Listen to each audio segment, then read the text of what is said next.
Hello everyone, so in this video let us talk about the first problem from the latest Codeforces round 825 problem. Make A equal. So the problem statement goes like this, that you're given two arrays A and B of n elements, and each of the elements is either 0 or 1. Now you have two type of operations that you can do. Either you can pick any index I and change A of I to 1 minus A of I. So which means that if you choose 0, then it will be converted to 1. If you choose 1, it will be converted that you can flip these numbers out. Okay, so in one operation you can flip the numbers, or you can rearrange the array A, the whole array, however you want. So you have two types of operation. Now the minimum number of operations that are required to make A equal to B. So what I thought is, the first thing is that if I do the second operation, if I can rearrange the any element inside the array A, then what I can generally do is that then just sort out the array. Okay, or just sort out means that just correspond both the arrays in the same manner. So let's say wherever A1 meets, just put 1 there, or 0 meets, which means that whatever maximum matching are there, just match all of them, and whatever elements are not matching, we have to flip those. I hope you get the point. So if I just use the second case, then in that scenario, what will happen is that I will first try to maximize all of them that are matching. Let's take the example here. Let's take this example, that is this fourth example. In this example, what I can do is that either I can first do the second type of operation, and I can directly just match this one with this one with this, and these zeros with this sum. So like itself, and thus all of them will be done in only one step. His answer is one also. For means that either I can do one operation and rearrange all of them, and first match all of the numbers, or like 0 or 1s that are directly matching out, okay, from B to A, and then which are not matching out, you have to do the first step of operation to just flip out the bits and make them equal.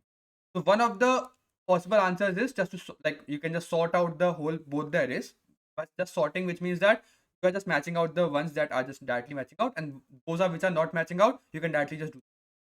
Or else the other operation can be that you just do not sort out. Okay, the thing is that maybe all of them or majority of them are already in place. Maybe few of them are only required to just switch their places. Okay, so in that scenario, you can just directly move around the array and just find out the mismatch. You're not doing this arrangement, but you're directly just flipping the bits if they're not in the correct position. In that scenario, also you can get from A to B. So these are two options. Okay, and if whatever operations lead to the smaller answer, that's the overall answer.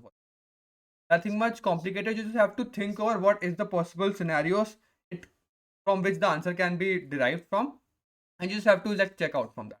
What I've done is that I have making two arrays A and B. The first one is that I'll just iterate over both the arrays, like the complete array, and if both of them are not same, just increment the answer, which means that if any one of them are not same, I have to just flip the array of, let's say, B, and or let's say A, whatever you can want, so that A becomes equal to B. So you can just flip out the bits, and all of the elements from A you can just convert it to B.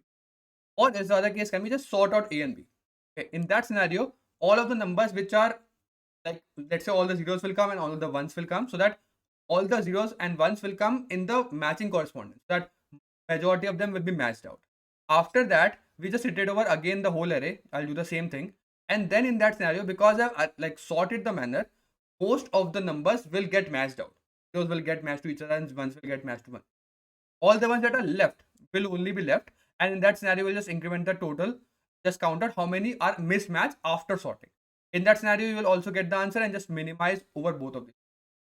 You could have also done in that, just counted how many zeros and ones are in the first place, zeros and one in the second place, and then whichever them are matching, then it is good. Whichever is not matching, then you have to just do the operation to just convert from the one that are not matching.